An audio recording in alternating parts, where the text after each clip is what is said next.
We are here with Josh Emery with Nightwingz Bat Solutions. So what are we going to do today? We're going to be doing an exclusion of about 200 female bats from this home. Yup, he said 200. And while we didn't actually see any bats, it was pretty easy to tell they were there. Oh my goodness. Gary, if you get a little higher here, you can see the mass amount of bat droppings. Holy crap. That's a good way to put it. Discoloration on the beams is from their urine. It's urine staining.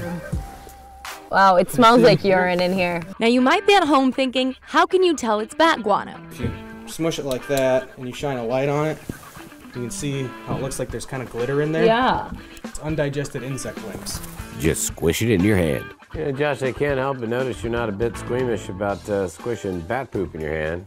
It's not the first time you've done that, I guess. It wasn't. And if you think that's gross, you haven't seen anything yet. Josh says the urine from the bats in the attic forces sap to seep from the wood in the home. And, well, I'll let him explain. So you end up with kind of these sort of stalactites of urine and sap. Stalactites of urine and sap. It's kind of poetic for being so incredibly disgusting.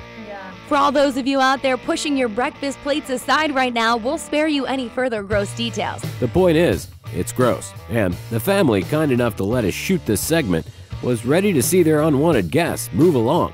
And that's why we were there. Well, I'd say it's safe to assume we have discovered where they go to the bathroom. Yes. So let's go find out where they're getting in and out. Sounds Shall good. we? Bat hunting.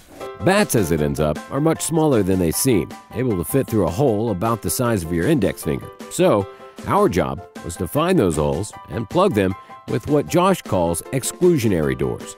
He's the only person that does this, and he perfected this. And it works. I've probably made 10,000 of them, I'd say. Good Lord. You can see A lot of bats not happy with you.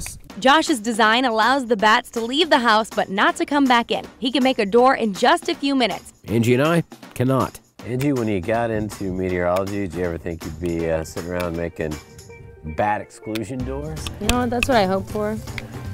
And my Meteorologist's dream, right? dreams have come true in Iowa. Am I doing this right so far? The next step, obviously, is to install those doors. Unfortunately, that meant taking many steps up a ladder, onto a roof, And then in some cases, literally hanging off the side of that roof, most of which was accomplished by Gerald.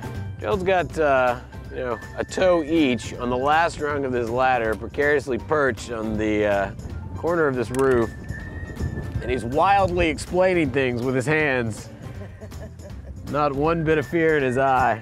After installing a few doors and caulking some smaller areas where bats could enter the home, we were done.